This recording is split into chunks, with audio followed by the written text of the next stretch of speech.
Este miércoles, la jefa de gobierno electa, Claudia Sheinbaum, visitó Milpa Alta, donde habló de la consulta nacional sobre el nuevo aeropuerto internacional de México que inicia este jueves. Señaló que si la actual terminal aérea dejara de operar, se perderían 70,000 empleos. Sheinbaum Pardo se dijo confiada en que no se aprobará el proyecto de Texcoco, pero aseguró que de no ser así, tendrían 6 años para impulsar un proyecto en esa zona que sea viable para los capitalinos. Así lo comentó.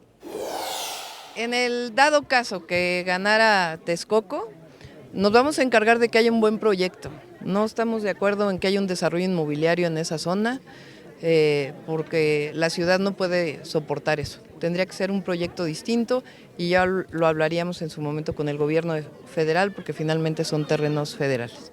Va a tardar, o sea, son 6 años en que tardaría la construcción. Entonces tenemos tiempo para poder diseñar un proyecto para esa zona que sea viable para la Ciudad de México y que participe la ciudadanía.